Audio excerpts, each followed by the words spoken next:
मरे और अजपा मरे और अनहद भी मर जाए और सूरत समावे शब्द में ताको काल ने हाय।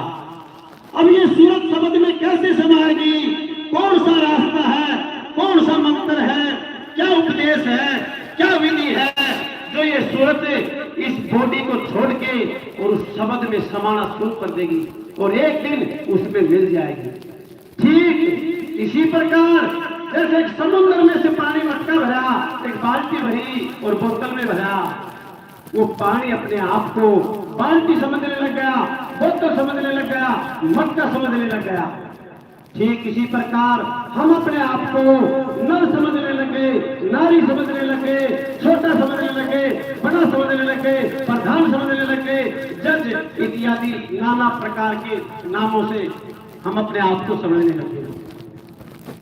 जबकि उस बाल्टी के पानी को अगर समुद्र में डाल दिया जाए और फिर एक जगह भर के देखा जाए बाल्टी का पानी, बोतल का पानी कौन सा है और समुद्र का पानी कौन सा है, तो प्रेमी समझ लो, उदाहरण के तौर पे आप सभी समुद्र से बिछड़ चुके हो, यानी कि आप उस परम पिता परमात्मा से बिछड़ चुके हो, कहीं न कहीं गलती बढ़ चुकी है। अब कोई महल में, कोई मकान में, कोई नाम में, कोई तपस्या में, कोई कहीं अपना सच्चाई को ढूंढ रहा है, अपना सच भेद को ढूंढ रहा है, परंतु शांति नाम की कोई चीज नहीं, मन काबू में आया नहीं। तो जितनी भी भक्ति करी वो मन की साधना करी, जैसे यज्ञ में घी डालते हैं ऐसे आग नहीं दुगनी हो जाती है। ठीक इसी प्रकार हम कोई भी नकली भक्ति, कोई भी पवित्र भक्ति, कोई भी छोटी भक्ति करते हैं, वो सब आग में घी घेरने वाला काम करते हैं। वो आग दुगनी हो रही है, दुगनी रफ्ते आ रही है, परंतु आखिर शांति कैसे मिलेगी? उस भेद को, उस आत्मज्ञान को संत शिरोमणि नितिन साहब जी आपके समक्ष रखेंगे। एक एक बात को ध्यान से सुनना। तो प्रेमी सज्जनों, कहा है पूरा संसार संतों ने निचोड़ करके बताया है, ये पूरा का पूरा संसार 52 अक्षरों में घुल मिल गया है। 52 अक्षरों में ही परमात्मा खोज रहा है, 52 अक्षरों में ही प्रभु का नाम खोज रहा है। अब 52 अक्षर क्या होते हैं? बहुत से जीवों को तो पता है, क्योंकि कई सत्संगी भाई बैठे हैं, परंतु कईयों को नहीं पता। आज खोल देते हैं। संतों ने 52 अक्षर कौन से बताए हैं जिनसे हम और आप बात कर रहे हैं, जो लिखने और बोलने में आते हैं, जो स्वर व्यंजन हैं, ये सब टोटल मिला के 52 अक्षर हैं। तो संतों ने इनका निवेड़ा किया है। नानक साहब ने भी, तुलसीदास ने भी, रैदास भगत ने भी इनको क्लियर से समझाया है। नानक साहब ने तो कहा है, अरे 52 अक्षर माहे माही और तम में सत्य नाम नाहे नाहे नाही। प्रेमी बंधुओं, कबीर साहब ने कहा है, अरे 52 अक्षर लोक करे और सब कुछ इन्हीं माही, और ये अक्षर तो खिर जाएंगे, वो अक्षर इनमें नहीं। अरे 52 अक्षर जीव आधारा और आदि अक्षर जिभ्या से न्यारा। प्रेमी सज्जनों, नाना प्रकार की वाणियों के द्वारा 52 अक्षरों का खंडन किया है, जिसमें हम और आप बातें करते हैं, भजन गाते हैं, गालियां बकते हैं, कोई भी अक्षर इस्तेमाल करते हैं, उनमें परमात्मा नहीं है। तो जिस जिस गुरु ने भारत भूमि में ये जात दे रखा है, अकराम नाम जपो, नारायण नारायण जपो, फलाना जपो, धिकड़ा जपो, इनसे मुक्ति होने वाली नहीं है, क्योंकि ये सब हम और आपका बनाया हुआ है। माँ के घरों से जीव आता है, बोलता नहीं है, उसे याद सिखाया जाता है, बोलो बेटा माँ, बोलो पापा, बोलो चाचा दादा, यहाँ पर सिखाया जाता है। और यहाँ सिखाई हुई विद्या आदि और अधूरी है, नाशवान है। बोलने पर अक्षर शुरू होते हैं और लास्ट में खत्म हो जाते हैं। जो शुरू और खत्म हो जाए वो विनाश में है, वो सच्चाई नहीं है, उससे मुक्ति होने वाली नहीं है। क्योंकि 3 लोक में जो भी हो रहा है ये सब नश्वर काम है, ये माया की रचना है। 3 गुणों की भक्ति में ये भूल पड़ा संसार। और कहे कबीर निज नाम में तू कैसे उतरेगा पार। अब जितने प्रकार की भक्ति कर रहे हैं उसको सरलता से समझेंगे। जब जाप से ऊपर उठते हैं, कई आप लोगों में ऐसे हैं जो जाप से ऊपर उठकर अजपा करते हैं, जबकि अगर संतों की वाणियों को देखें तो जो आप अजपा कर रहे हो वो अजपा है ही नहीं, क्योंकि अजपा यानी कि उसका जाप ही नहीं हो सकता। और जो अजपा आप कर रहे हो श्वास के साथ कोई भी मंत्र जाप, श्वास के साथ कोई भी ध्यान, श्वास के साथ कोई भी सुमरण कर रहे हो, वो जप्या जाता है। जप्या, एक श्वास लिया, शुरू हुआ, मध्य रहा, फिर चला गया। हर श्वास गिनती में है और जिसकी गिनती शुरू हो और जिसकी गिनती खत्म हो वो नाशवान है। प्रेमी सज्जनों, आप जरा विचार किए, समय थोड़ा है। समय थोड़ा किस लिए है? बहुत भयंकर बीमारियां चल रही हैं। वैक्सीन लगवाने के बाद बहुत से लोगों के हार्ट फेल हो रहे हैं, नस लोग। साधु संत हमारे बीच में आते हैं, वो धुर का पैगाम लाते हैं, वो परा की बात बताते हैं, हम उड़ा के नहीं हैं। हमें नकली घर में फंसाया गया है, नकली मोह माया के जाल में फंसाया गया है। शिरोमणि संत समय समय में आके इस माया का जाल तोड़ के इस जीव को ऊपर उठाते हैं। तो कहा अजपा मरे, यानी कि जो श्वास के साथ जो सुमरण करता है, कहा कि जहां पवन की गमी नहीं और रवि शशि उदय न हो और नी अक्षर वो श्वास रहित, श्वास का कोई काम नहीं, निरक्षर श्वास रहित और नाम ले तुम सोए। जो श्वासों से करे प्यारना और ये भूला जीव, ये भूल गया, गलत साधना में लग गया। अरे जो श्वासों से करे प्यारना और भूले जीव न जाए ठिकाना। कहा है श्वास के बारे में गरीब काशी ने, कबीर साहब ने। अरे सोहन आवे, एक सेकंड भगत रात, अरे सोहन आवे और सोहन जाए और सोहन काल सभी को खाए। अरे सोहन के संग ये आया सारा संसारा, सोहन के संग आया संसारा, और सोहन छूटे तो न मिले किनारा। ये सोहन पहला बच्चा घरों से बाहर आया, श्वास लिया, आखिरी श्वास आई, छोड़ गया। अरे ओम मारे और ओम मरे और सोहम लख 84 फिरे। अरे मेरे प्रेमी सज्जनों, सोहन तो बकरे में भी है, सोहन तो शेर में भी है, सोहन तो भैंस में भी है, नाना प्रकार की योनियों में सभी के साथ सोहन है। अगर इस सोहन से पार होते तो हो जाते। ये बहुत बड़ा खेल है, बिगर पूर्ण संत, बिगर पूर्ण सतगुरु ये समझ में आने वाला नहीं है। तो मैंने बहुत से उदाहरण देने की कोशिश करी अजपा के बारे में, जो नकली अजपा है, जो श्वासों की साधना है, उससे ऊपर उठकर संतों ने महिमा गाई है। संतों ने क्या महिमा गाई है? कहा है कि अनहद नाद के साथ जुड़ो।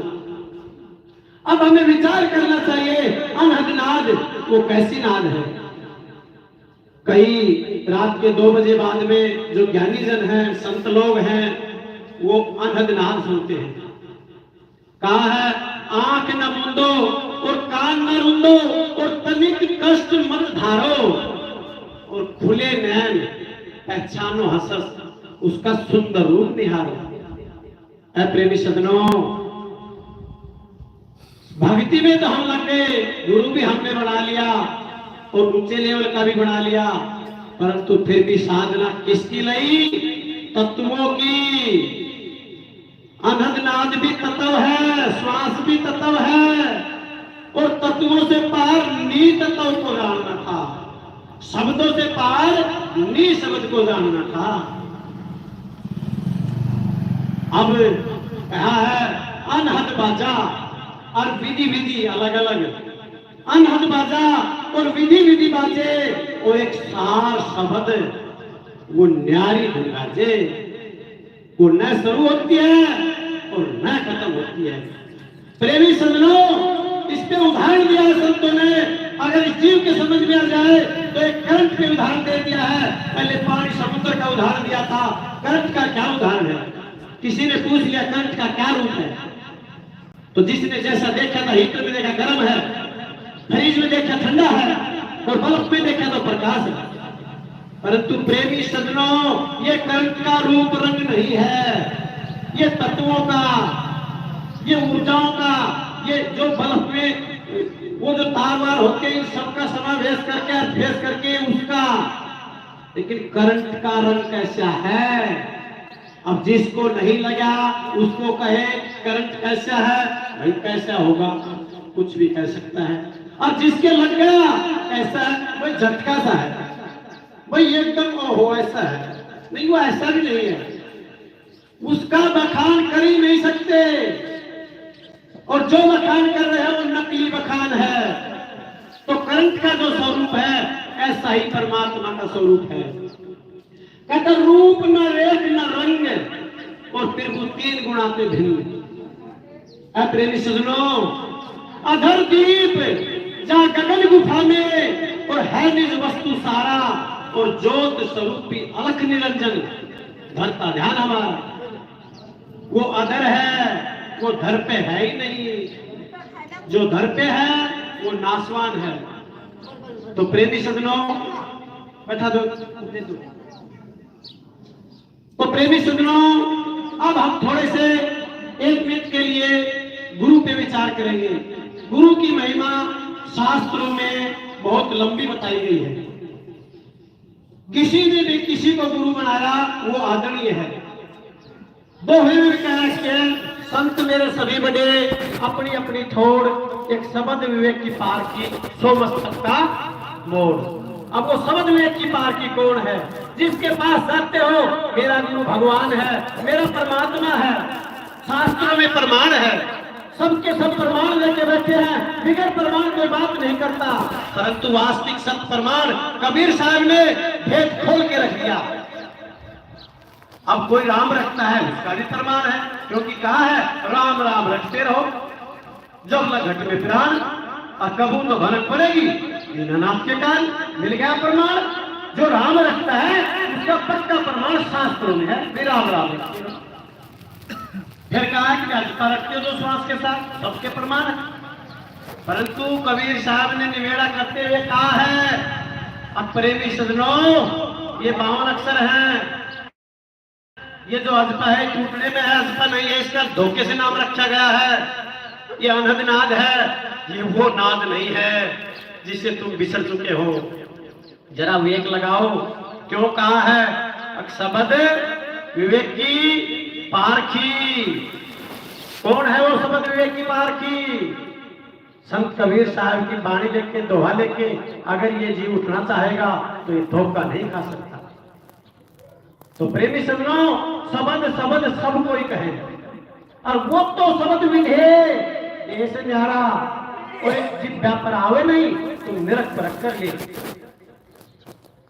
तो आज पूर्ण सतगुरु शब्द भेदी नितिन साहब जी आपके समक्ष भेद बताएंगे।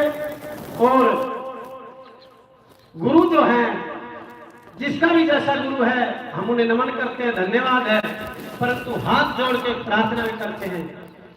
अब गुरु जी से भी पूछा जाए और मिलान भी किया जाए। हमारा लक्ष्य है, कहाँ है? जो विरंची संकर्षण होई, और बिना गुरु भव निधि तरह न कोई। ये तो बात हमारे समझ में सबके आगे झाबुआ वालों के, क्योंकि बहुत दिन से यहाँ साधु संतों का आना जाना है। अगर गुरु बिना मुक्ति नहीं होगी, परंतु कोई झोड़ वाले को, कोई भार वाले को, कोई भीतर वाले को बना के, और वही संतुष्ट हो जाता है। जबकि हम कोई बिजनेस करते हैं, संतुष्ट नहीं होते। अगर 1 किला बोया तो 4 बोएंगे, अगर 1 गाड़ी खरीदी तो 4 लाएंगे, अगर 1 मकान बनाया तो 4 बनाएंगे, अगर 1 सोने की तुम लाए तो 4 लाएंगे। यानी कि सम्य तरक्की। और तो और प्रेमी सज्जनों, जब आप पढ़ने जाते हो उसमें भी तरक्की, कच्ची पहली, पक्की पहली, दूसरी, तीसरी, 5वीं का मास्टर। अगर बच्चा ये हट करके बैठ जाए, मैं तो यही पढ़ूंगा, ये मास्टर पढ़ाई अच्छा है, तो प्रेमी सज्जनों, क्या वो आगे कामयाब हो जाएगा? क्या हम मान लेंगे उसकी बात? वहां तो विवेक चल जाएगा। मास्टर रोज बदलते हर साल, परंतु गुरु बदल लिया, इसने चूड़ी फोड़ दी, ये विद्रोही हो गया, ये गुरुद्रोही हो गया, इसका दर्शन मत करो, और जितने मेरे शिष्य हैं इनके पास जाना मत। अरे सब क्या में तरक्की कर रहे हो, जब हम एक गुरु से दूसरे गए तो क्या जोर पड़ गया। उन्होंने कहा है अरे आओ संतो मेला कीजिए, और खाली हो तो भर भर पीजिए, और जो भरा हो तो छट छट पीजिए। कहा गुरु मेरे, कहा है अब भाई गुरुओं के बारे में क्लियर की कर दी। अब गुरु कीजिए 10 और 50, जैसे दातात्रेय ने 24 बनाए। गुरु कीजिए 10 और 50, जब तक गुरु मिले ना सच्चा, यानी कि जब तक वो शब्द सच्चा नहीं मिले, जब तक गुरु से 1000 कर लो। गुरु के बारे में जितनी महिमा गाई है प्रेमी सज्जनों, वो महिमा इस देही गुरु के बारे में नहीं है। जो देही धारण करा इसके बारे में महिमा नहीं है। वो महिमा कौन सी है? जो गुरु ने ज्ञान दे दिया। अब मैं एक मिनट और लूंगा आपकी, ध्यान से सुनेंगे। हमारे मास्टर जी ने सवाल समझाए स्कूल में, ABCD हिंदी सब कुछ समझाया संस्कृत में। अब हम क्या कर रहे हैं, अब हम पेपर देने चले गए, और आप ध्यान से सुने। पेपर में लिख रहे हैं हमारे गुरु जी का नाम प्रभाती लाल था, उसका कद 5 फुट 6 इंच था, उसका रंग गेहूं था, वो चश्मा लगाते थे, बहुत सुंदर थे, और बड़े ही प्रेम से हंसते हंसते हमें पढ़ाया करते थे। ये लिखकर हम अपने घर वापस चले जाएंगे तो आपका विवेक जगाओ, कितने नंबर आएंगे? 0 नंबर आएगा, 0। क्यों? अब हमने नकली गुरु की महिमा गा दे रही उस पेपर में। हमने महिमा किसकी गाई थी पेपर में? हमने जो बताई थी ABCD वो लिखनी थी, जो गणित के सवाल बताए थे वो लिखने थे, जो भी कुछ मास्टर जी ने समझाया बताया था वो लिखना था। तो ठीक इसी प्रकार अरे देही को सतगुरु कहे, और ताका धुंधर ज्ञान, और 4 दाग आवे नहीं वह को सतगुरु जान। गुरु ना और शिष्य सीख ले सोए, और ज्ञान मर्यादा जाने बिना गुरु शिष्य ना हो। तो प्रेमी सज्जनों, अब बहुत टाइम हो चुका है, आगे भी सत्संग है मंडावर, फिर उसके बाद रात को अलोर है, तो बहुत सा समय ले लिया। आपने मेरी बात सुनी, मैं आपका आभारी हूँ। आप संत शिरोमणि शब्द पार की विवेक की आत्मज्ञानी संत के विचार सुनेंगे, और एक एक बात को ध्यान में रखते विचार करेंगे। इनका चैनल है YouTube पे, कहत कबीर सुनो भाई साधु, सर्च करके आप अपने घर पर ही सत्संग सुन सकते हैं, और सत्य सत्य का निवेड़ा कर सकते हैं। तो सभी को बहुत बहुत साधुवाद, प्रणाम, साहेब बंदगी, सतनाम।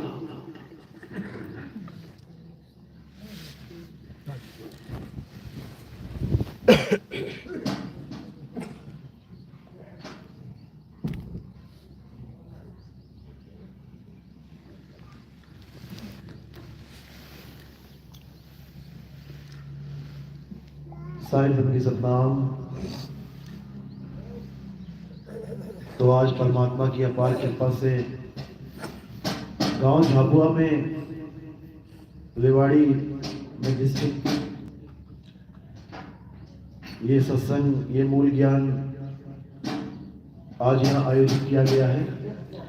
बहुत बड़े भाग हैं उन जीवों के जो इस ज्ञान को आज सुन पाएंगे, और उससे भी बड़े भाग हैं उन जीवों के जो इस ज्ञान को थोड़ा भी समझ पाएंगे, क्योंकि ज्ञान तो बहुत प्रकार का इस संसार में फैला हुआ है।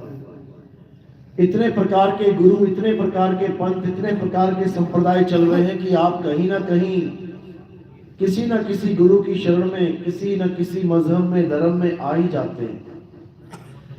ये बहुत अच्छी बात है, क्योंकि जैसे गांव गांव में स्कूल खुले हुए हैं, अच्छी बात है कि गांव के बच्चों के लिए गांव का स्कूल खुला है तो आराम से पढ़ते हैं, लिखते हैं। कहीं 5वीं तक है तो 5वीं तक पढ़ते हैं, फिर किसी दूसरे गांव में जाना पड़ता है, फिर वहां 10वीं पूरी करते हैं, फिर आगे बढ़ते हैं, कहीं 12वीं तक जाना पड़ता है। ऐसे ही तमाम छोटे छोटे गांव की 12वीं स्कूल के बाद शहर में कॉलेज में जाना पड़ता है। तो कॉलेज वाला इंतजार कर रहा है कि गांव वाले आएंगे, अलग अलग गांव से आएंगे और हमारे कॉलेज में एडमिशन लेंगे। इसी प्रकार परमात्मा का जो मूल ज्ञान है, ये पूरे विश्व में जब उजागर होता है तो नाना प्रकार के पंथ, नाना प्रकार के छोटे छोटे स्कूल, छोटी छोटी कक्षाओं के विद्यार्थी धीरे धीरे आगे बढ़ते हैं और सब के सब, 1 2 3 4 नहीं, जितने भी प्रकार के गुरु बैठे हैं, जितने भी प्रकार के पंथ चल रहे हैं, उन सबके शिष्य इस कॉलेज में एडमिशन लेते हैं। क्यों? कारण क्या है? 2010 से मैं अकेला पहले भारत भ्रमण करता था, लोगों को बताता था, इस ज्ञान को समझाता था, अन्य अन्य पंथों के लोगों को।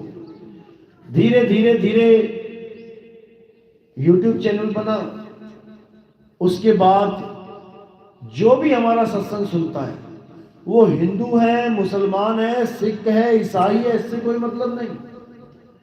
वो राधा स्वामी है, सतपाल जी महाराज का शिष्य है, रामपाल जी का शिष्य है, हंसदास जी का शिष्य है, निरंकारी है, किसका शिष्य है, इससे कोई मतलब नहीं। जो भी हमारा सत्संग विवेक के द्वारा सुनता है, ध्यान लगा के सुनता है, उसको समझ में आ जाता है कि आखिर मैंने इस भक्ति रूपी विद्यालय में एडमिशन क्यों लिया था। क्यों जाते हैं बच्चे स्कूल में? कि एक दिन कॉलेज तक जाएं, डॉक्टर बने, इंजीनियर बने, लेकिन पढ़ाई तो पहली, दूसरी, पांचवी से ही शुरू करनी पड़ती है। इसी प्रकार किसी ना किसी स्कूल में, किसी ना किसी विद्यालय में आपको भर्ती होना ही पड़ेगा, तब जाकर आप इस मूल ज्ञान की पढ़ाई को समझ पाएंगे। तो नाना प्रकार के गुरु, नाना प्रकार के ज्ञान, इनका भी हम सम्मान करते हैं, इनको भी हम नमस्कार करते हैं कि कम से कम आपने उस बच्चे को जो बिल्कुल अनपढ़ था, आपने इस लायक बना दिया कि आज वो डिग्री कॉलेज में एडमिशन लेने के लिए तैयार हो गया। तो ऐसे महात्माओं को भी हम बंदगी करते हैं, और जितने भी समस्त गुरुजन हैं संसार में, हम सबको बंदगी करते हैं। तो आज का सत्संग जो मूल ज्ञान पे है, अब वो शुरू करेंगे, और पहले परमात्मा के नाम पे जयकारा लगाएंगे। बोलिए परमपिता परमात्मा की, सदगुरु बंदी छोड़ कबीर साहेब की, सभी संतों की, सभी भक्तों की, आज के आनंद की, गांव नगर बस्ती की, सकल हंस को बंदगी साहेब, बंदगी सत्ता। तो कबीर साहब कहते हैं कि जितने भी पंथ संसार में चल रहे हैं, जितने भी धर्मों की पढ़ाई संसार में चल रही है, एक ऐसा समय आएगा जब पूरा संसार एक झंडे के नीचे आ जाएगा।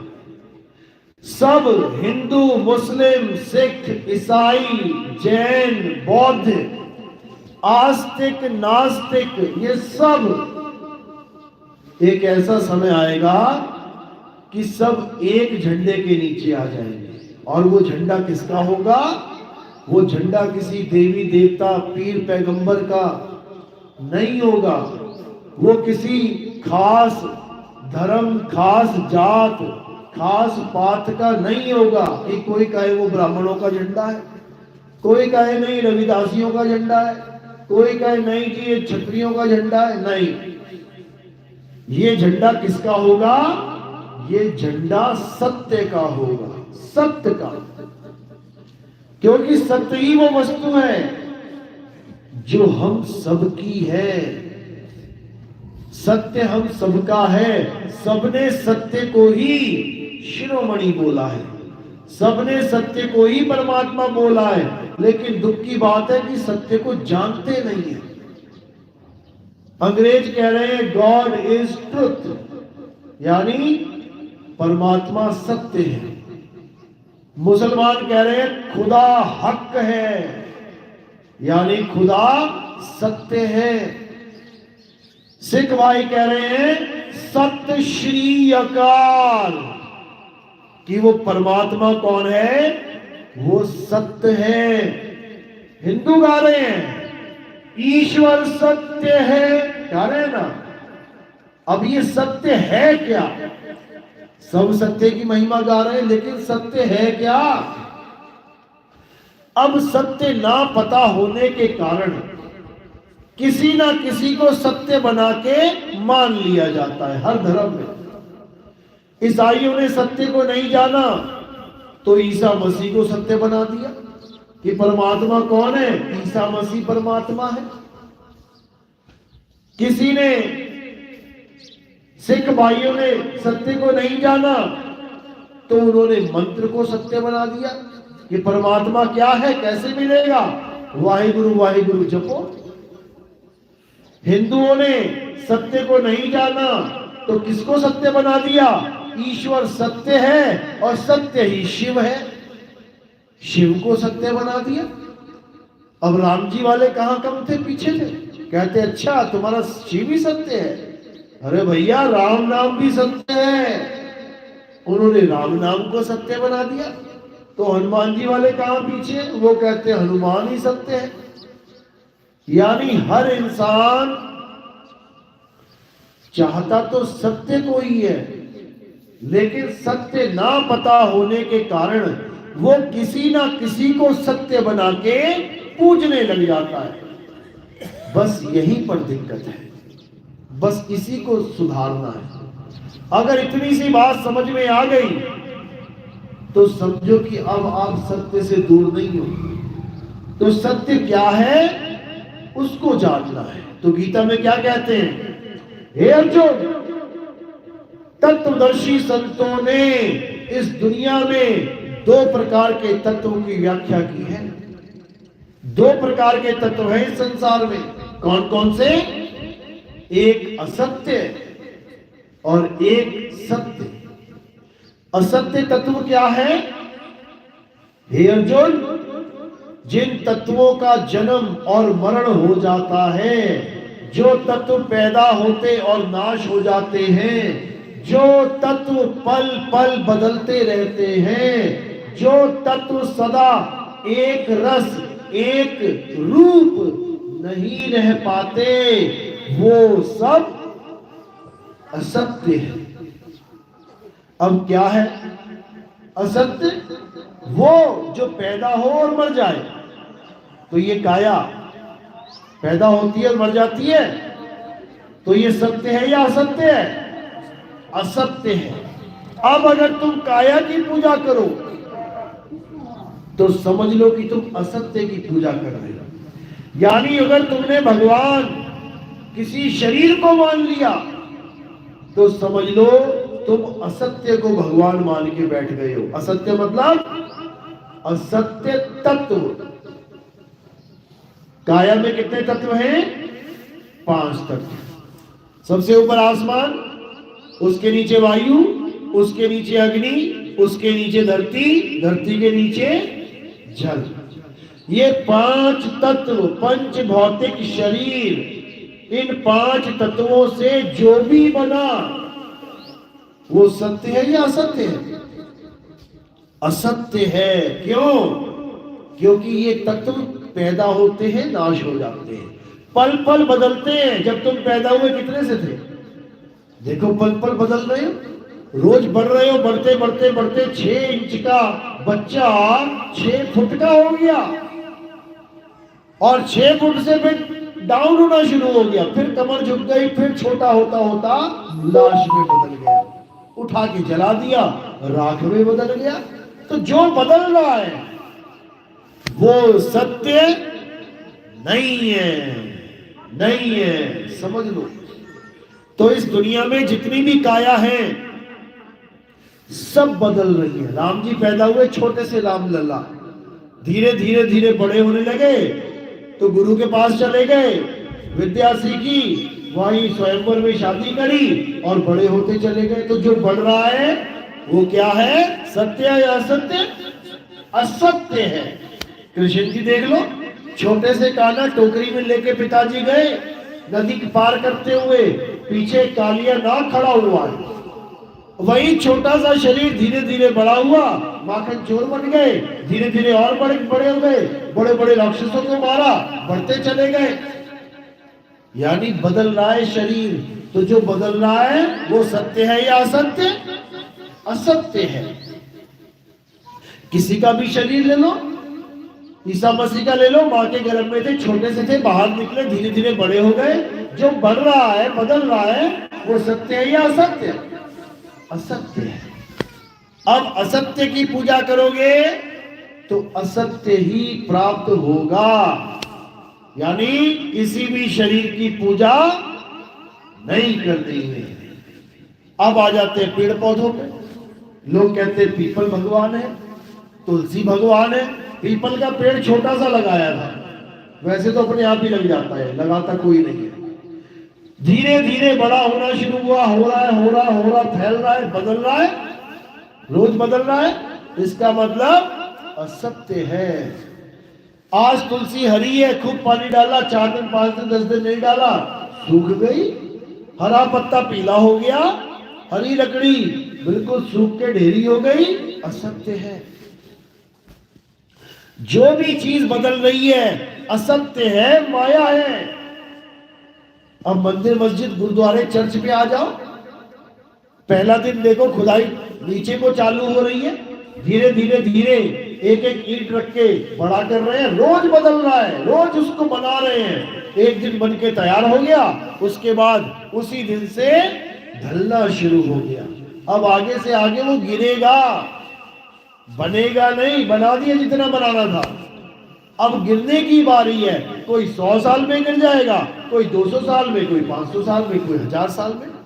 तो जो बना और बिगड़ा, जो रोज रोज बदला, असत्य है। अब और आगे चलते हैं, मूर्तियां देख लेते हैं। कोई राम जी की मूर्ति, हनुमान जी की मूर्ति, ईसा मसीह की मूर्ति, बाबा नानक की मूर्ति, रविदास जी की मूर्ति, मीराबाई की मूर्ति, कबीर जी की मूर्ति, किसी की भी मूर्ति ले लो। जब मूर्ति वाले ने बनाना शुरू किया तो कितना बनाया? एक दिन में 1 फुट, दूसरे दिन में 2 foot, 3 foot, 4 foot, 5 foot, 50 foot की मूर्ति 50 दिन लग गए बनाने में, और रोज बदल रही है। कलर वलर करके सब बढ़िया करके छोड़ दिया, उसके बाद रोज फीकी पड़ रही है, वो रंग उड़ रहा है, पुरानी हो रही है, रोज बदल रही है। सत्य है कि असत्य है? असत्य है। ये असत्य है, ये माया है, इसका काम बदलना है। इसकी पूजा करेंगे, मूर्ति की पूजा करेंगे, असत्य ही प्राप्त होगा। अब और आगे चलते हैं, नाम में आ जाते हैं। राम नाम सत्य है, बोलना तो आसान है, लेकिन सत्य का मतलब भी पता है कि सत्य होता क्या है। अब नाम में नाम लेते हैं और देखते हैं बदलता है कि नहीं। शुरुआत राम से ही कर लेते हैं। राम, एक से रागी बदल गया, बदल गया, रा से बदल के मां हो गया। कबीर में ले लेते, कबीर, एक सा है, बदल गया, बदल गया। अल्लाह को ले लेते, अल्लाह, एक सा रागी बदल गया, बदल गया। वाहिगुरु ले लेते, वाहे गुरु, बदल गया। जो बदले सो माया, जो बदल जाए वो माया है। तो फिर सत्य क्या है? हे अर्जुन, जो कभी ना जन्मे और ना मरे, जिसका ना कभी जन्म हो ना कभी मरण हो, जो कभी बदले नहीं, जो सदा एक सा एक अखंड रहे, वही सत्य है। अब हम अखंड सत्य को तो जान नहीं पाए, तो हमने अखंड नाम से क्या रखना शुरू कर दिया। आज अखंड पाठ है, उनको पूछो अखंड का मतलब पता है क्या होता है? अखंड का मतलब पता है क्या होता है? कि तुमने अखंड पाठ रख लिया। अखंड का मतलब जो कभी खत्म ही ना हो। तुमने अखंड पाठ नहीं, खंडित पाठ रख लिया है, जो 1 दिन 2 दिन 7 दिन 8 दिन के बाद खंड हो जाएगा, यानी रुक जाएगा। समझो, कई अखंड कीर्तन करते हैं सिख भाई, आज अखंड कीर्तन चलेगा, कितनी देर चलेगा? 1 दिन। अरे अखंड का मतलब वो होता है जो आज सच जुगाद सच है भी सच, नानक होसी भी सच। जो सदा सदा से चल रहा है, सदा सदा चलता रहेगा, उसे अखंड कहते हैं। और क्या अखंड रखा जाता है? माता की अखंड ज्योत आई है। कहां से लेके आए हो? ज्वाला जी से। अखंड ज्योत मतलब ज्वाला जी से लेके घर तक बुझी नहीं। वो बीच में फ्लास्क लगा देते हैं उसमें, जो पहले लालटेन में लगाते थे कांच। अब इसको अखंड ज्योत समझ लिया इन्होंने। अखंड का मतलब होता है जो किसी के बिगाड़ने से भी ना बिगड़े, जो किसी के मिटाने से भी ना मिटे, उसको अखंड कहते हैं। मारो फूंक जरा, अभी तुम्हारी अखंड ज्योत बुझ जाएगी। अखंड कहां है ये? तो अखंड है क्या? कबीर साहब समझा रहे हैं, अखंड साहिब का नाम और सब खंड है, खंड मेर सुमेर, खंड ब्रह्मंड है। अखंड केवल साहिब का नाम है, और ये नाम नहीं जो मुंह से निकल गया साहिब, ये भी तो बदल गया, ये भी नकली है, ये भी नकली है। क्यों? क्योंकि इसको बनाने में होठ कंठ जीभ लग रहे हैं। लेकिन जो साहिब का सच्चा नाम है उसको बनाने में, क्योंकि वो बनता ही नहीं है, ये होठ कंठ जीभ का कोई काम ही नहीं है। कह रहे होठ कंठ लागे नहीं और जीव्या नहीं उच्चार, गुप्त वस्तु जो लखे सो निज हंस हमार। साहिब का जो नाम है वो गुप्त वस्तु है, वो वस्तु है, उस वस्तु का नाम ही नाम है, उस वस्तु का नाम ही नाम है। और उसी नाम को लेने के लिए हम गुरुओं के पास जाते हैं और क्या कहते हैं? गुरुजी मुझे नाम दे दो। क्या बोलते हैं गुरुओं से? गुरुजी नाम दान दे दो। अरे नाम तो तेरे पास पहले से ही है, तेरे माँ बाप ने तुझे नाम नहीं दिया क्या? किसी का नाम महेश, किसी का नाम सुरेश, किसी का नाम राजन, किसी का नाम कुछ, तो नाम तो तेरे पास है, तो मुझसे क्या लेने आया है? और भगवान के नाम तुझे पहले से पता है, तुझे राम भी पता है, तुझे श्याम भी पता है, तुझे हनुमान भी पता है, तुझे राधे राधे पता है, तुझे ओम नमः शिवाय पता है, तुझे सारे नाम पता है, अल्लाह पता है, वाहिगुरु पता है, गॉड पता है, मुझसे क्या लेने आया है? तो क्या लेने आए हैं? नाम लेने आए हैं, नाम।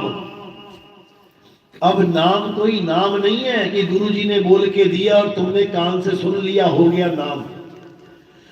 नाम का मतलब है वो वस्तु जिसकी वजह से तुम जिंदा हो,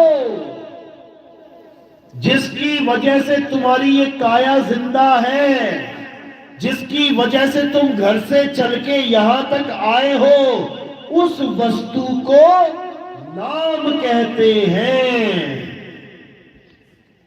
और वो है क्या? क्या है वो वस्तु?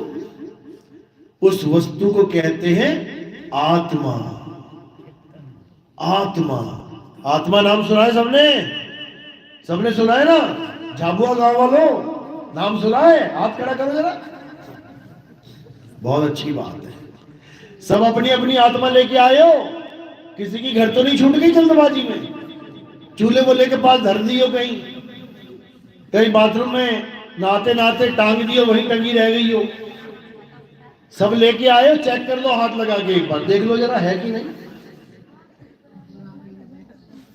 है। क्या सबूत है कि है? तुम हिल रहे हो, तुम बोल रहे हो, तुम गर्दन घुमा रहे हो, आंखें मटका रहे हो, तुम हंस रहे हो, इसका मतलब आत्मा है, लेके आए हो, भूले नहीं हो। और कहीं रास्ते में गिर जाती तो क्या होता? अगर रास्ते में कहीं जैसे मोबाइल गिर जाता है और तुम आ जाते हो यहाँ पे, अगर रास्ते में कहीं आत्मा गिर जाती है, नुक्कड़ पे, ये चौक पे गिर जाती है आत्मा, तो क्या होता? तो आत्मा नहीं, तुम ही गिर जाते वहां पे, ये तुम्हारा शरीर वहीं ढेरी हो जाता। यहां तक नहीं पहुंच पाते। यहां तक पहुंचे हो इसका मतलब आत्मा है। अब आत्मा है कैसी? हाथ खड़ा करो जिसे पता है उसकी आत्मा कैसी है। आत्मा कितने घंटे रहती है आपके साथ? 2-4 घंटे तो रहती होगी दिन में, 24 घंटे रहती है। जो चीज 2-4 घंटे तुम्हारे साथ रहे तुम उसको भी जान लेते हो। ये मेरी बर्तन वाली है, मांजने आती है, 2 घंटे काम करती है, हाँ मैं इसको जानती हूँ, ये काली काली है या ये गोरी गोरी है, ये मोटी मोटी है, पतली पतली है। जो 24 घंटे तुम्हारे साथ रहती है आत्मा, बताओ वो काली है, गोरी है, छोटी है, मोटी है, गोल है, चौकोर है, लाल है, काली, कैसी है वो? ठंडी है, गर्म है, सोनी है, डरावनी है, कैसी है वो आत्मा? तुम कभी सोच भी नहीं सकते, सोच भी नहीं सकते कि तुम्हारी आत्मा है कैसी। बस उसी आत्मा का ज्ञान लेने के लिए हम गुरुओं के पास जाते हैं और उनसे नाम दान मांगते हैं। मतलब हे गुरुदेव मुझे मेरी आत्मा का ज्ञान दो। अरे ये शरीर चल कैसे रहा है? कहीं प्लग दिख ही नहीं रहा, कहां लगा है? अभी गाड़ी चलती है बिजली वाली, देखते हो प्लग लगा हुआ है। मोबाइल चार्ज होता है, प्लग लगा हुआ है। हर चीज देखते हो, पंखा चल रहा है, कनेक्शन लगा हुआ है। अरे ये मिट्टी कैसे भाग रही है? ये मिट्टी की ढेरी, ये 5 तत्व कैसे दौड़े दौड़े भाग रहे हैं? ये कनेक्शन कौन सा लग गया है इसमें? ये कौन सा करंट दौड़ रहा है इसके अंदर? और जैसे ही करंट इसको छोड़ देता है तो चलता हुआ पंखा रुक जाता है। अभी बातें करते करते, अभी चलते चलते प्राण पखेरु निकल गए और फिर क्या हुआ? और फिर क्या हुआ? वहीं गिर गए। देखो आत्मा कैसे भड़क गई बाबा की। शांत शांत। तो कहने का मतलब क्या है? जब लग ना छीनोगे आत्म, तब लग ना मिली है परमात्म। आत्म चीन है, परमात्म चीन है, संत कहावे सोए, और यह भेद काया से न्यारा, बूझे बिरला कोई। इस काया से न्यारा भेद है। काया में क्या है? 5 तत्व हैं, 5 तत्वों का ही सारा खेल है। कोई श्वासों का ध्यान लगा रहा है, श्वास कौन सा तत्व है? वायु तत्व है। देखो क्या निकल रहा है, क्या जा रहा है? वायु। कोई ज्योत के दर्शन कर रहा है, प्रकाश देख रहा है, प्रकाश किसका गुण है? अग्नि तत्व का। आग लगाओ भी अंधेरे में, देखो चांदना हो जाएगा। कोई नाभि पे ध्यान लगा रहा है, क्या है? 5 तत्वों की बनी है। कोई चक्रों पे ध्यान लगा रहा है, क्या है? 5 तत्वों का बना हुआ है। कोई कुछ कर रहा है, कोई कुछ कर रहा है, कोई इंगला पिंगला सुषमना में ध्यान लगा रहा है, किससे बना है? ये 5 तत्वों से ही बना हुआ है सारा कुछ। अब शरीर को किनारे कर दो, अब क्या बचा? अब आत्मा बची। अब उसी आत्मा का ज्ञान प्राप्त करने के लिए हम गुरुओं के पास जाते हैं कि हमें आत्मा का ज्ञान दो। कबीर साहब समझा रहे हैं, जल में मीन प्यासी, मोहे देखते आवे हासी। आत्म ज्ञान बिना नर भटके, कभी काबा कभी काशी। देखो अभी गए थे भटकते हुए बेचारे कुंभ के मेले में, सोच रहे थे पाप काट के आएंगे, चलो माँ चलो पिताजी पाप काट के आएंगे। ये नहीं पता था कि पापों का फल भुगतने जा रहे हैं। दब दब के मर गए वहां पे कितने लोग। पापों की सजा का भुगतान ही हो गया, पाप कटे नहीं, पापों का फल मिल गया वहां जाके। इससे अच्छा तो घर में बैठे थे, घड़ा फूटता तो ना और भर देते थोड़ा सा। घड़ा ही फटवाने चले गए वहां पे अपना। तो क्यों जा रहे हैं? आत्म ज्ञान बिना नर भटके। अर्जुन, जो अपनी आत्मा के ज्ञान को प्राप्त नहीं कर पाते, वो उस हिरण की तरह वन वन भटकते हैं जिसकी अपनी नाभि में ही कस्तूरी है। कबीर साहब समझा रहे हैं, अरे कस्तूरी कुंडल बसे और मृग ढूंढे वन माही, ऐसे रमता राम है ये दुनिया जाने नाही। दशरथ जी ने राम जी का नाम राम क्यों रखा था पता है? राम का मतलब होता है रमता राम, जो तुझ में भी रम रहा है, मुझ में भी रम रहा है, हम सब में रम रहा है, हर घट में रम रहा है।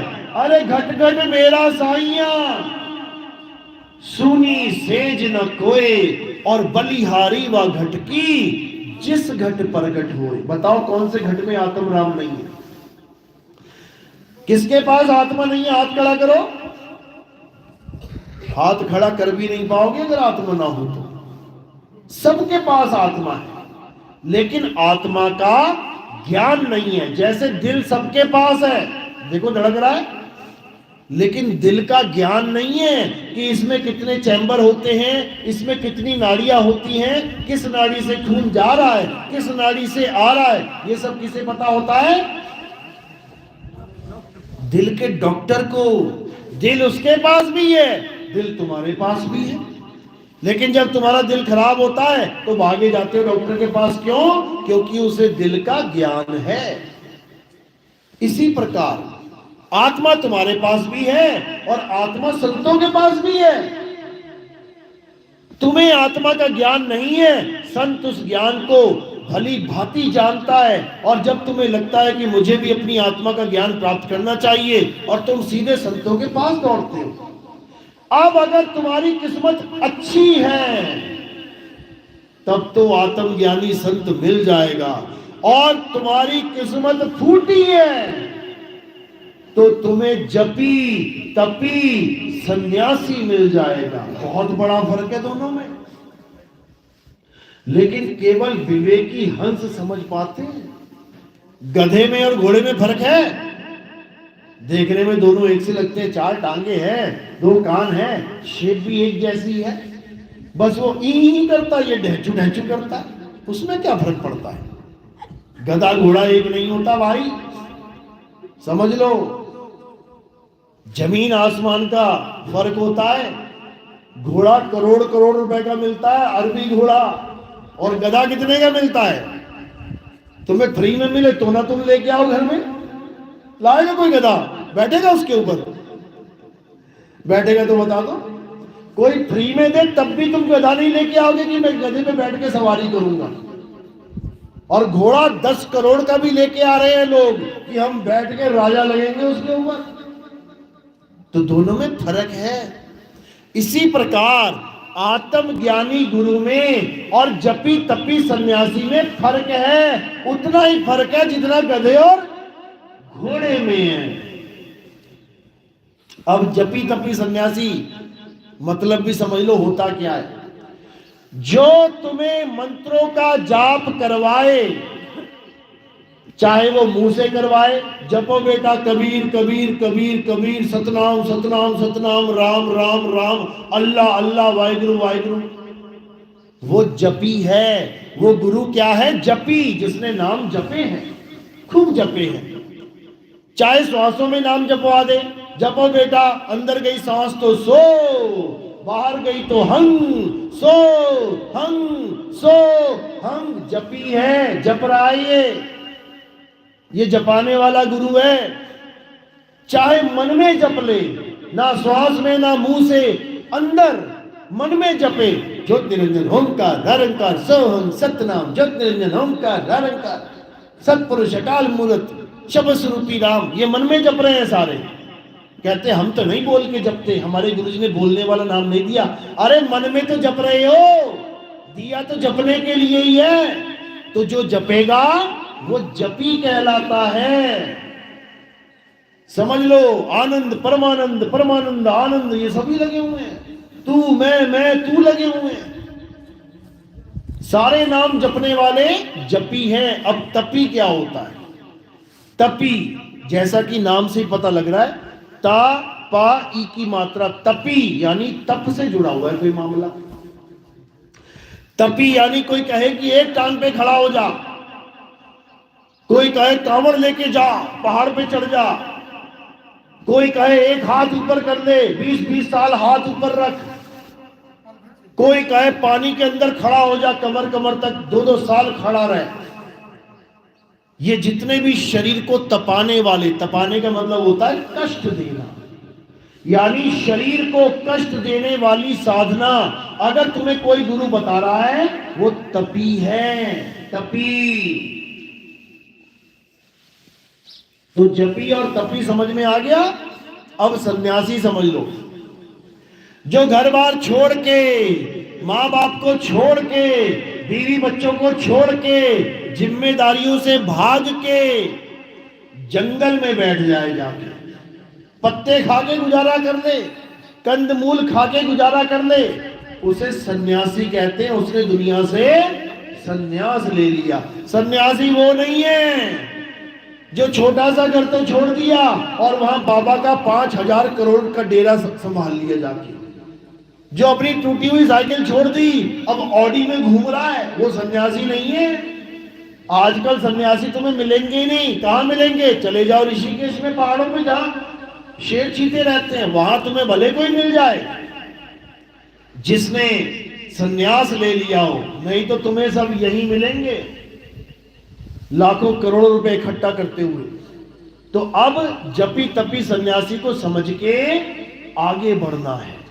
जपी तपी सन्यासी का काम जितना था कर दिया उन्होंने, खूब नाम जपवा दिए, खूब भगवान की तपस्या करवा दी, खूब भगवान छुड़वा दिए लोगों के। अब आत्मज्ञान में आना है। अब आत्मज्ञान में आना है। आत्मज्ञान प्राप्त करने का मतलब है जहां तुम हो वही तुम्हारा परमात्मा है। तुम्हें कुछ करने की जरूरत नहीं, ना तो कोई नाम जपना है, ना कोई तपस्या करनी है, और ना ही घर बार छोड़ के कहीं जाना है। तो साहिब कह रहे हैं, मुंह को कहा ढूंढे रे बंदे, मैं तो तेरे पास में। अब जो मेरे पास है, माना दिल मेरे पास में है, अब मैं इसको ढूंढने के लिए कहां जाऊं? अयोध्या जाऊं, काशी जाऊं, मथुरा जाऊं, काबा जाऊं, कहां जाऊं? कहीं जाने की जरूरत नहीं है। जहां तुम बैठे हो वही तुम्हारा दिल है। इसी प्रकार कबीर साहब समझा रहे हैं कि जब तुम्हें आत्मज्ञान देने वाला गुरु मिल जाएगा तब तुम्हारी दौड़ खत्म करवा देगा। कैसे? जैसे कह रहे हैं, ज्यों तिल माही तेल है और ज्यों चकमक में आग, तेरा साई तुझ में है, जाग सके तो जाग। कह रहे ज्यों तिल माही तेल है। तिल का दाना देखना, तेल उसी में है। अब तिल तुम्हारे घर में पड़ी है बोरी भर के, अब तुम तेल ढूंढने कहां जाओगे? उसी तिल में तेल है।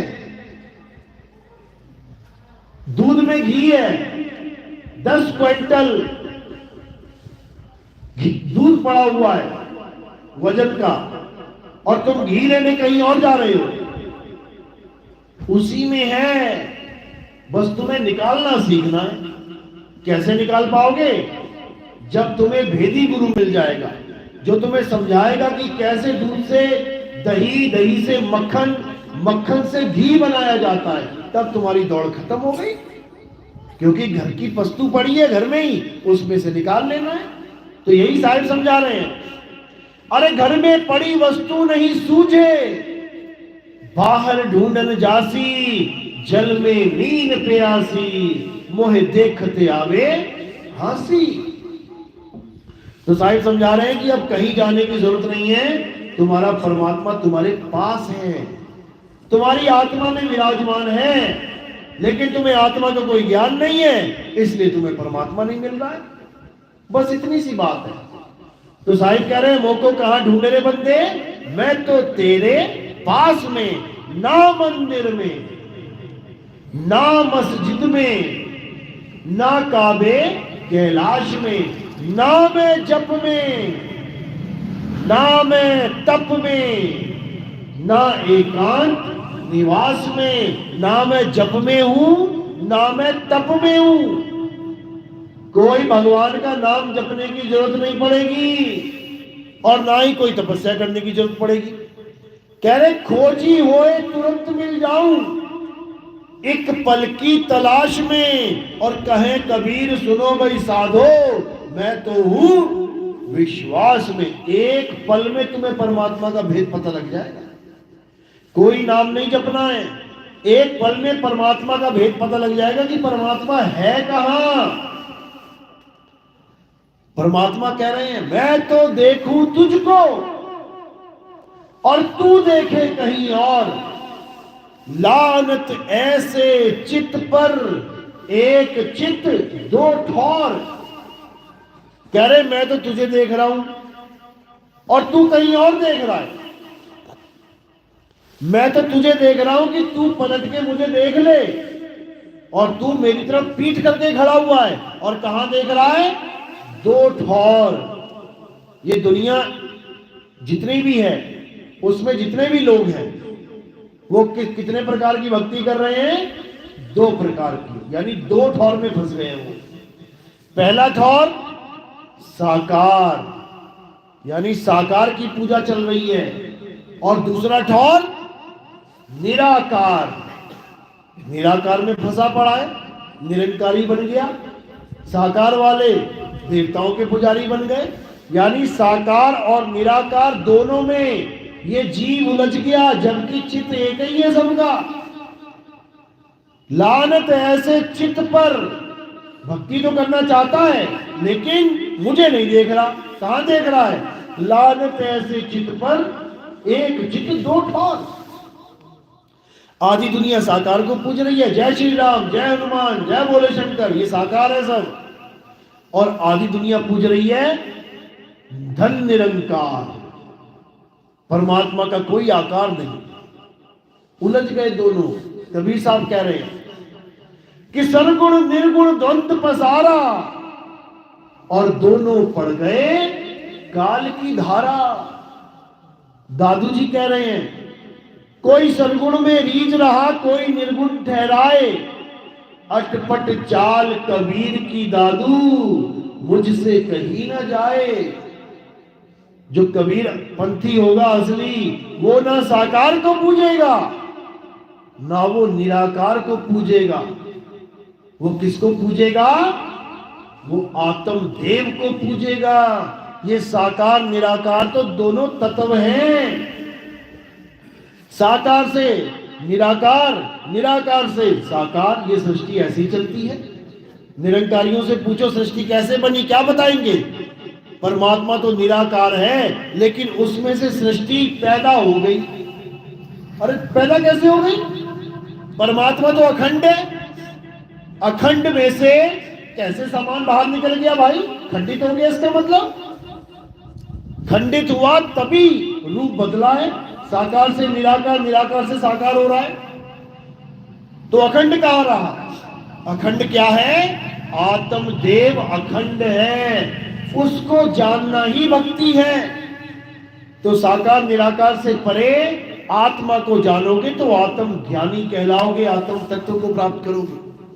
और वो आत्म तत्व हम सब में विराजमान है। एक मंदिर की मूर्ति और एक पुजारी मूर्ति का, दोनों में क्या फर्क है?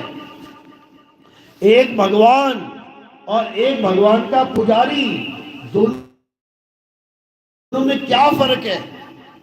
पुजारी रोज खुद नहा सकता है, क्या भगवान नहा सकता है? तुम बाल्टी रख देना मूर्ति के आगे, कहना भगवान जी सुबह सुबह 4 बजे नहा लेना, फिर मैं दर्शन करने आऊंगा। नहा लेंगे क्या? नहीं नहा सकते। एक पुजारी खाना खा सकता है खुद, लेकिन भगवान के आगे थाली रख देना मूर्ति के, कहना भगवान जी भोग लगा लो, तुम खाओगे तब मैं खाऊंगा। खा लेंगे क्या? नहीं खाएंगे। धन्ना जट का उदाहरण दिया जाता है कि धन्ना जट ने थाली रख दी ठाकुर के आगे, कह रहे खाएगा तब मैं खाऊंगा। तो क्या उस पत्थर ने खा लिया था खाना? नहीं खाया था, उसको खुद आदमी बन के आना पड़ा, तब भोग लगाया उसने। पत्थर भोग नहीं लगा रहा था। अगर पुजारी गिर जाए धोखे से तो वो 2 मिनट में उठ सकता है, और अगर मूर्ति गिर जाए उठ जाएगी। कितनी देर में उठ जाएगी? 1 सेकंड में, 1 मिनट में, 1 घंटे में, 1 दिन में, 1 हफ्ते में, 1 साल में, 1 युग में नहीं उठ पाएगी। फर्क क्या है? भगवान नहीं उठ पाया, भगवान नहीं खा पाया, भगवान नहीं नहा पाया। पुजारी नहा भी रहा है, पुजारी खा भी रहा है, पुजारी उठ भी रहा है। कारण क्या है? आत्मा। पुजारी में आत्मा है और मूर्ति में आत्मा नहीं है। बिल्कुल सिंपल। लेकिन दुख के साथ कहना पड़ रहा है कि जो जहां पे आत्मा है, जो जीवित है, वो निर्जीव की पूजा कर रहा है।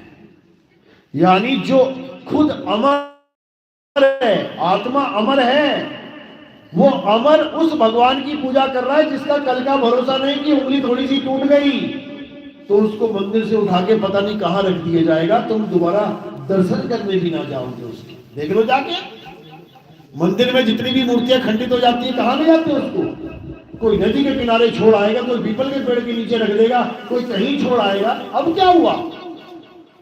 एक उंगली टूट गई तो भगवान को बाहर निकाल दिया घर से। अपने बच्चे का पूरा हाथ कट जाए चारा मशीन में आके, निकाल दोगे क्या घर से बाहर कि तेरा हाथ कट गया, अब जा तू खंडित हो गया? और भगवान की मूर्ति इतनी सी भी खंडित हो जाए तो जिसको रोज नहला रहे थे, जिसको रोज खिला रहे थे, अब कहते हैं उसका जीव ही निकल गया। क्या उंगली का नाखून टूटने से जीव निकल जाता है? इतने मंत्र मार मार के उस पत्थर में जीव डाला था तुमने, वो जीव केवल उंगली का नाखून टूटने से निकल गया। ऐसा भगवान होता है क्या? समझ जाओ अभी भी असली भगवान, असली परमात्मा कौन है? तुम्हारी आत्मा में रमण करने वाला ही असली परमात्मा है। इसलिए गा रहे हो, तुझ में राम, मुझ में राम, सब में राम समाया, सबसे कर लो प्रेम जगत में कोई नहीं पराया। देखो आत्म राम का खेल, सारे फूल इकट्ठे करके ले जाएगा ये। और भगवान के आगे तुम कितने ही फूल फेंक दो और कह दो भगवान जी एक फूल उठा लो, नहीं उठा पाएगा। लेकिन अज्ञानता की वजह से ये आत्म राम पत्थर राम को पूज रहा है। बताओ, तुम्हारे पीछे 4 कुत्ते पड़ जाएं, तुम्हारे सामने 2 ऑप्शन है। एक 50 फुट का भगवान जिसके हाथ में धनुष बाण भी है, तलवार भी है, और थोड़ी दूर पे एक 5 फुट का इंसान जिसके हाथ में ना तलवार ना धनुष, केवल एक हरियाणवी लठ है। तो किसकी तरफ भागोगे बचने के लिए? बस यही विवेक है। जो उस पत्थर की मूर्ति की तरफ भागा कि भगवान जी के पास धनुष है, भगवान जी के पास तलवार है, इन कुत्तों को काट देंगे, तीर मार देंगे, मुझे बचा लेंगे, वो महामूर्ख इंसान है। और जो आत्मा की तरफ भागा, क्योंकि उस 5 फुट के आदमी में आत्मा है, जो आत्मा की तरफ भागेगा आत्मदेव उसकी रक्षा जरूर करेगा। समझ लो, 50 किलो की मूर्ति लेके तुम पानी में छलांग मारो तो सबसे पहले तुम क्या करोगे? मूर्ति छोड़ोगे, नहीं तो तुम्हें डुबा देगी। तुम कहोगे छोड़ भैया इसे। समझ लो। तो इसीलिए राम को जानो कि असली राम कौन है। असली राम वो है जिसकी वजह से राम जी की काया चलती थी। असली राम वो है जिसकी वजह से कृष्ण जी की काया चल रही है। असली राम वो है जिसकी वजह से तुम्हारी काया चल रही है। असली राम ही आत्म राम है जिसकी वजह से तुम जयकारे लगा रहे हो, जय श्री राम। किसकी वजह से? आत्मा की वजह से। आत्मा की वजह से तुम जयकारे लगा रहे हो, अल्लाहू अकबर। किसकी वजह से? आत्मा की वजह से।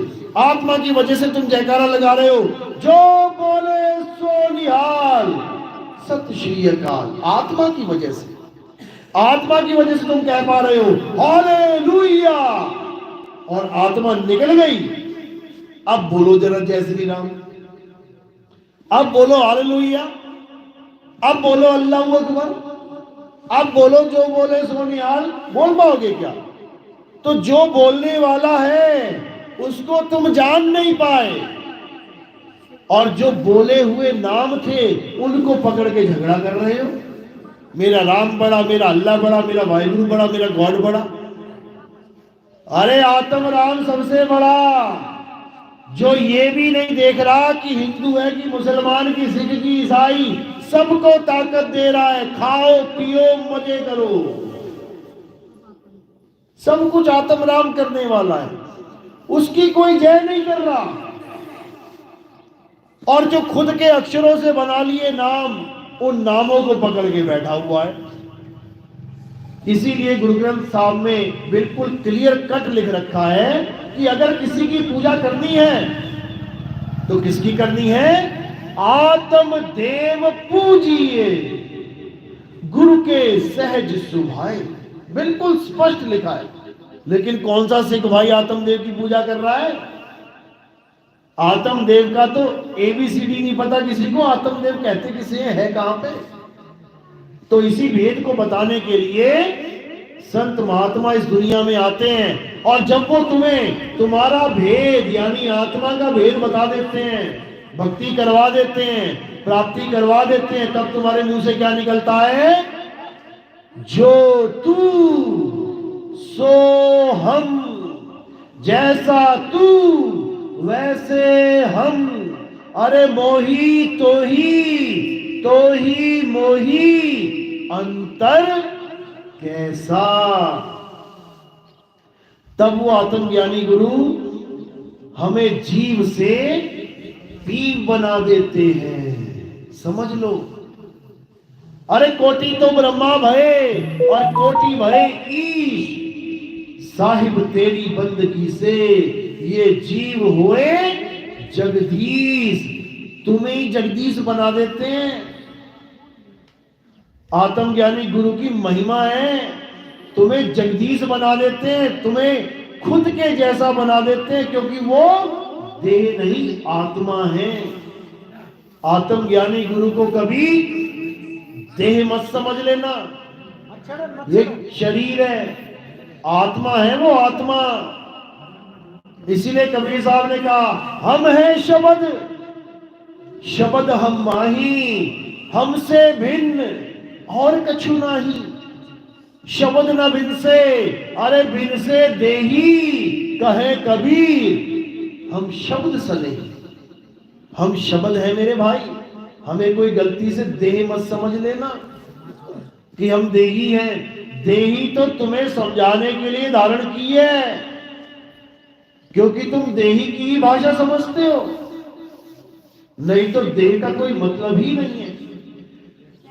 तरवर सरवर संत जन, और चौथा बरसे में परमारथ के कारण इन चाराधारी देह, परमारथ के लिए देह धारण करते हैं। लेकिन ये तब समझ में आता है जब आप अपने स्वरूप को जान जाते हो। तुम संत को नहीं समझ सकते कि उसका स्वरूप क्या है, कौन है जो तुम्हें समझा रहा है। तुम केवल तब समझ पाओगे जब तुम अपने आप को समझ लोगे, जब तुम्हें तुम्हारा ज्ञान हो जाएगा कि तुम क्या हो। ना तुम आदमी हो, ना तुम औरत हो, तुम शरीर नहीं हो। आदमी और औरत क्या है? ये शरीर है, माया के कपड़े हैं, माँ के गर्भ में मिलने वाले मिट्टी के, हवा के, पानी के, धरती आकाश के कपड़े हैं। इन कपड़ों को जिसने पहना है वो हो तुम, वो हो तुम। खुद को जानोगे? नहीं हो सकता, नहीं हो सकता। तो मालिक से अरदास करते हैं कि सबको आत्मज्ञान मिले। हमारे सत्संग यूट्यूब चैनल कहत कबीर सुनो भाई साधो नितिन दास, इतना बोलोगे या लिखोगे तो आ जाएगा, या फिर शॉर्ट में लिख देना नितिन दास के सत्संग, तुम्हें समझ में आ जाएगा, सारा सामने खुल जाएगा। एक एक सत्संग ध्यान से 2-2, 3-3 बार सुनोगे, जरूर समझ में आएगा। और करते करते करते तुम्हें अपने आप अपना अनुभव यानी अपने बारे में समझ में आने लग जाएगा कि मैं शरीर नहीं हूं, मैं ये काया नहीं हूं, मैं तो काया को चलाने वाला हूं। मेरी वजह से ये काया चल रही है, मेरी वजह से काया इधर से उधर जा रही है। मैं काया नहीं हूं, मैं तो एक दिन इस काया को छोड़ दूंगा। उसके बाद लोग उठाएंगे, काया को जला देंगे, मुझे थोड़ी नहीं जला देंगे। मैं नहीं जलने वाला, मैं अमर आत्मा हूं।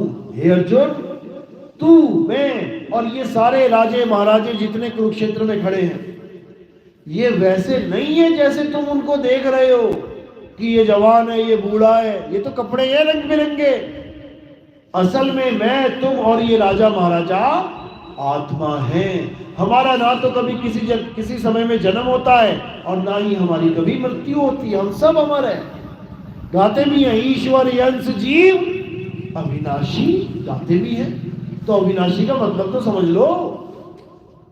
अविनाशी को नाशवान चीजों में मत लगाओ, अविनाशी को आत्म देव के साथ जोड़ो। चलो, तो आज का सत्संग यही समाप्त करते हैं, क्योंकि आगे भी जाना है, 2 प्रोग्राम और है। तो मालिक की अपार कृपा है। अगर आपके सत्संग समझ में आ गया तो जानना चाहूंगा कि जिसके भी बात मेरी समझ में आई है अपना हाथ खड़ा करें। जिसके भी 1%, 2%, 5% आया हो, बहुत अच्छी बात है। पूरा गांव जाग गया, लेकिन जागे रहना है, सोना नहीं, क्योंकि चौकीदार का काम है जगाना। जागते रहो। और जो सो जाए फिर क्या होगा? उसका काम है जगाना, चोर पकड़ना नहीं। वो तो गलियों में जा रहा है, 4 गलियों में ड्यूटी लगी है, डंडा लेके जा रहा है ठक ठक करता हुआ। जागते रहो, जागते रहो। पता लगा कल चोरी हो गई, उसको कोई कुछ नहीं कहेगा। क्यों? वो कहेगा मैं तो कह रहा था ना जागते रहो। सोए तुम, चोरी तुम्हारे यहां हुई, मुझे क्या बोल रहे हो? इसी प्रकार संत आते हैं जगाने के लिए। जागने का मतलब है बात को समझ जाना। ये सामने ट्रांसफार्मर लगा है। जो हाई पावर ट्रांसफार्मर होते हैं उनके पास एक बोर्ड लगा होता है जिसमें एक हड्डी सी बनी होती है। एक हड्डी होती है, 2 दूसरी हड्डियां होती है, एक खोपड़ी होती है। उसका मतलब क्या होता है? खतरा। अब चाहे वो पढ़ा लिखा है चाहे अनपढ़ है, वो उसको दिखाया जा रहा है अगर तूने इसे छू लिया तो तेरी शक्ल ऐसी हो जाएगी। जैसी शक्ल दिख रही है ना, एक खोपड़ी हड्डी वाली, ऐसी शक्ल कर दूंगा, तेरी गलती से हाथ मत लगा दे। अब जिसको ये बात समझ में आ गई कि इसको हाथ नहीं लगाना, वो जाग गया। और जो जागने के बाद भी यूं ही लगा दे तो दुनिया से भाग गया। तो इसी प्रकार अब अगर तुम जागे हो और दोबारा से तुम किसी पत्थर की, किसी नाम जाप की, किसी तपस्या की बात करने लग जाओ या पूजा करने लग जाओ, तो समझ जाना वो खतरे वाला निशान। कि जागने के बाद अगर अज्ञान में गए या नींद में गए तो भैया लुट जाओगे, बर्बाद हो जाओगे। इसलिए क्या करना है?